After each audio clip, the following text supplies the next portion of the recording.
রাজশাহী বিশ্ববিদ্যালয়ে ভর্তি পরীক্ষা ২০২৫-২৬ শিক্ষাবর্ষের সি ইউনিটের সাবজেক্ট চয়েসের সময়সূচি প্রকাশিত করা হয়েছে।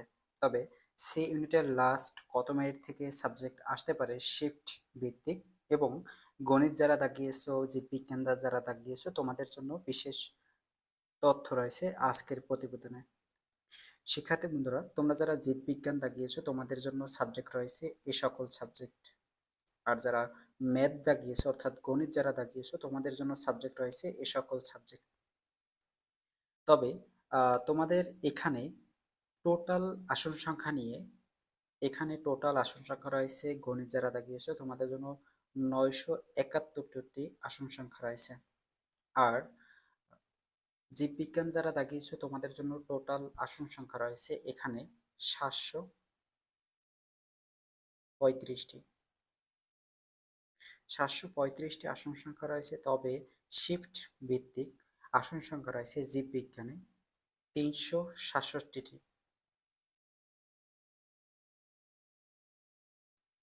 দেন যারা গণিত যারা দেখিয়েছো শিফট ভিত্তিক আসন সংখ্যা আছে 485টি।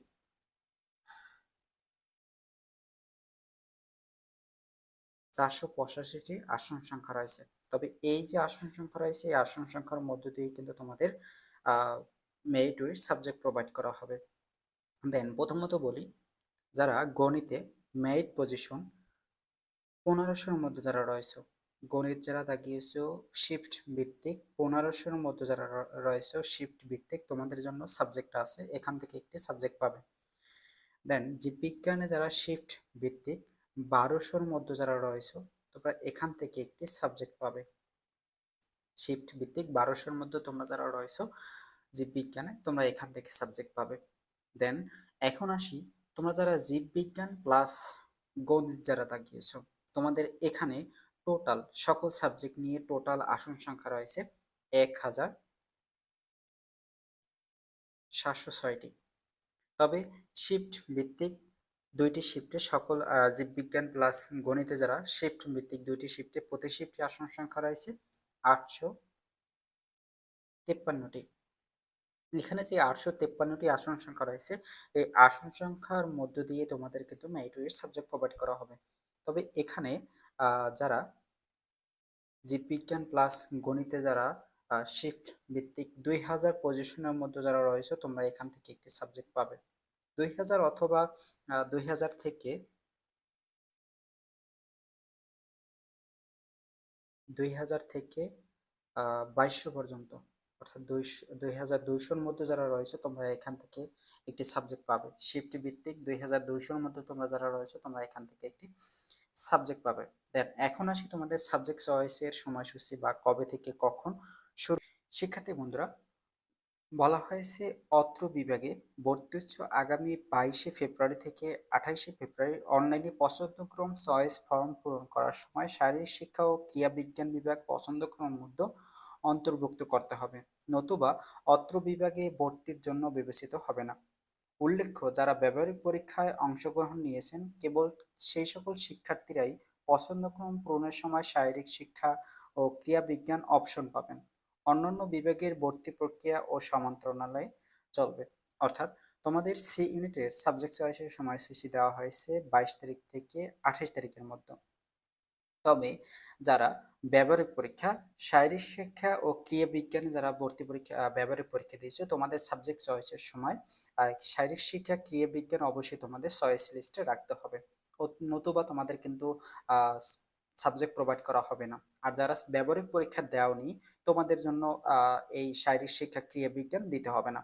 সাবজেক্ট চয়েসের সময় তোমাদের শারীরিক শিক্ষা ক্রিয়া বিজ্ঞানটি দিতে হবে না। অবশ্যই তোমরা নোটিশটি অবশ্যই বুঝতে পেরেছো।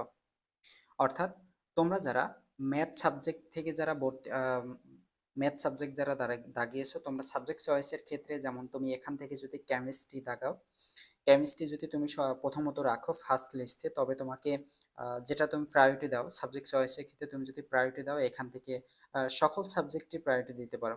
এখানে সকল সাবজেক্টই ভালো, যেমন CSC, triple E, ICE, MSE, applied chemistry, chemistry, physics, math, statistics, psychology, applied math, population science, geography, mining, sports, এ সকল সাবজেক্টে তোমরা এখানে যে সাবজেক্ট তোমার পছন্দ, কিন্তু গণিতে তো যদি তুমি উত্তর দিয়ে থাকো, এখান থেকে তুমি যেমন ইচ্ছে তেমন তুমি সাবজেক্ট চয়েসটা দিতে পারো।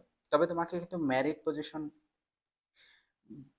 সামনে যদি থাকো, মেরিট পজিশন যেমন গণিতে যারা শিফট ভিত্তিক, যদি তুমি 1500-র মধ্যে থাকো, তাহলে তোমাকে সাবজেক্ট চয়েসের ক্ষেত্রে আহ, তোমাকে এ সকল সাবজেক্টে তোমাকে প্রায়োরিটি দিতে হবে। এই লাস্ট সাবজেক্ট থেকে তোমাকে প্রায়োরিটি দিতে হবে। দেন তুমি যদি 800 মেরিট পজিশন অথবা 700 মেরিট পজিশনের মধ্যে তুমি যদি থাকো, তাহলে তোমাকে এ সকল সাবজেক্টের প্রায়োরিটি দিতে হবে। এই সকল সাবজেক্ট তুমি ফার্স্ট লিস্টে রাখতে পারো। আবার যদি তুমি 1000 পজিশনের মধ্যে যদি থাকো, 1000 পজিশনের মধ্যে যদি থাকো, তাহলে তুমি এখান থেকে সাবজেক্টগুলো প্রায়োরিটি দিতে পারো।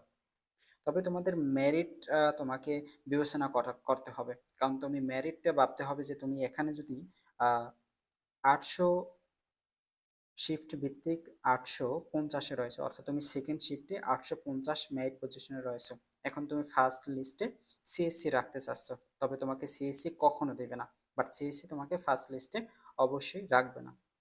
এখন তুমি 850 পজিশনে তাহলে তুমি ফার্স্ট লিস্টে কি রাখতে পারো, যেমন তুমি রাখতে পারো ম্যাথ, স্ট্যাটিস্টিক্স, সাইকোলজি, এই সকল সাবজেক্ট তুমি ফার্স্ট পজিশনে রাখতে পারো। দেন এখানে তুমি অ্যাপ্লাইড ম্যাথ, এই সকল সাবজেক্টটা তুমি ফার্স্ট পজিশনে রাখতে পারো। অতএব তোমরা বুঝতে পেরেছো।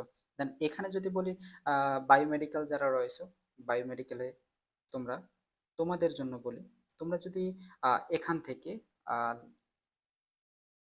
1200 অথবা 800 মেরিট পজিশনের মধ্যে যদি তুমি থাকো, তাহলে তোমাকে মেরিট পজিশন সাবজেক্ট চয়েসের ক্ষেত্রে তোমাকে প্রায়োরিটি দিতে হবে অবশ্যই medical, psychology, animal science, crop science, এই সকল সাবজেক্টে তোমাকে প্রায়োরিটি দিতে হবে। অর্থাৎ এই সকল সাবজেক্ট তোমাকে ফার্স্ট লিস্টে রাখতে হবে, তবে তোমাকে কিন্তু এই সাবজেক্ট তুমি অবশ্যই পাবে। দেন এখন যদি বলি তুমি 300 মেরিট পজিশনের মধ্যে রয়েছো, তাহলে তুমি সাবজেক্ট চয়েসের ক্ষেত্রে pharmacy, biochemistry, microbiology, genetic engineering, এই সকল সাবজেক্ট তুমি ফার্স্ট লিস্টে রাখতে পারো। অতএব তোমাকে মেরিট পজিশনে তোমাকে কিন্তু সাবজেক্ট চয়েসটা দিতে হবে, কারণ তুমি যত দূরে থাকো, দূরে থেকেও যদি তুমি ভালো সাবজেক্ট চয়েস দিলে, বা তুমি যদি ফার্মেসি সাবজেক্টে চয়েস লিস্টে রাখলে প্রথম, তাহলে কিন্তু তোমাকে ফার্মেসি সাবজেক্ট কখনোই দেবে না। দেন তোমাকে সাবজেক্ট চয়েসটার ক্ষেত্রে মেরিট পজিশনটা তোমাকে বিবেচনা করতে হবে। এখন আসি যারা মেডিকেল, বায়োমেডিক্যাল প্লাস ম্যাথ যারা দাগিয়েছো, তোমাদের জন্য এখান থেকে সাবজেক্ট চয়েসের ক্ষেত্রে তুমি এখান থেকে 2000 পজিশনের, 2200 পজিশনের মধ্যে তোমরা যারা রয়েছো, তোমরা এখান থেকে তোমাদের এই যে ম্যাথ যে অ্যানালাইসিস করেছি, বা তারপরে বায়োমেডিক্যাল যে বায়োলজি যে অ্যানালাইসিস করেছি, সেক্ষেত্রে তুমি এভাবে কিন্তু সাবজেক্ট চয়েসটা দিতে পারো। অবভিয়াসলি তোমরা সি ইউনিটের সাবজেক্ট চয়েসের সময়সূচি পেয়েছো, অথবা সাবজেক্ট চয়েসের ইনফরমেশনটা পেয়েছো, তবে বি ইউনিটের সাবজেক্ট চয়েস খুব তাড়াতাড়ি দিয়ে দেবে, কারণ এ ইউনিটের ল, দেন তোমাদের লিখিত পরীক্ষা, ইংলিশ লিখিত পরীক্ষার রেজাল্ট এখনো কিন্তু প্রকাশিত করা হয়নি, তবে কালকের ভিতরে তোমাদের কিন্তু সাবজেক্ট চয়েসের সময়সূচি দিয়ে দেওয়া হবে।